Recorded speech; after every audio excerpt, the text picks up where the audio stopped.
Well, the second full week of the George Allen Kelly trial has come to an end, and today several key investigators were called to the stand. So Kelly, if you remember, is charged with second-degree murder and after an undocumented immigrant was found shot to death on his Keno Ranch property. Our chief investigative reporter, Corus Nylander, has been following this case since it all began. He's live from Nogales. And Corus, what happened in court today? Yeah, well, Sean, it's certainly been a busy week here inside of the courtroom. Today, the focus was on the first investigators that arrived to the crime scene, as well as the arrest of George Allen Kelly. I spoke with Kelly and his wife, Wanda, as they walked out of court side by side this afternoon. Mr. and Mrs. Kelly, anything you'd like to say about today's testimony? No, but I'm glad we're having a break. We need it. How'd you feel about how the investigators handled this case? I better not say.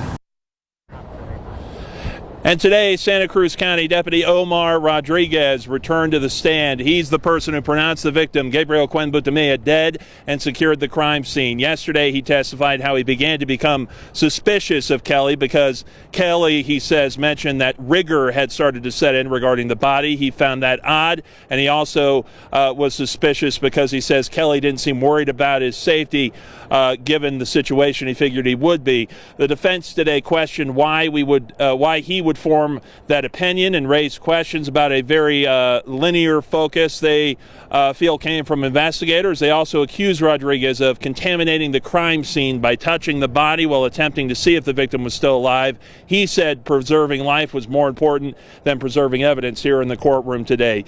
Then we heard from Deputy Abraham Pacheco. He was the one who put the handcuffs on and arrested Kelly shortly after Kelly had led investigators to that body. Pacheco explained that he doesn't know why the call was made to arrest him, but was given the orders by a Sergeant Flores. It was then revealed that the day after the incident, Pacheco received a mysterious phone call from someone who identified themselves as a Miguel Butamea, claiming to be the victim's uncle, and that they were there when he was shot.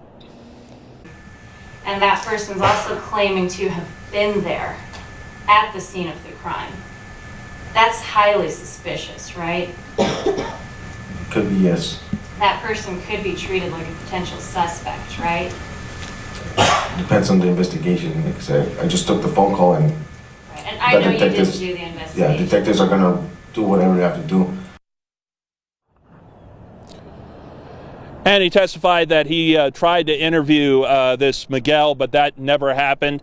The day concluded with quick testimony from an FBI agent that analyzed several cell phones in this case, was able to retrieve some text messages, but that was turned over to detectives to physically analyze, so they did not present any of that in court here today. We know that text messages are the subject of an appeals court ruling before this case ever came to trial, so likely about to become a very important piece of this trial. Court will resume on Tuesday at 8:30, and we'll be here bringing you the very latest. For now, we're live from Nogales. Corus Nylander, News 4 Tucson. All right, Corus.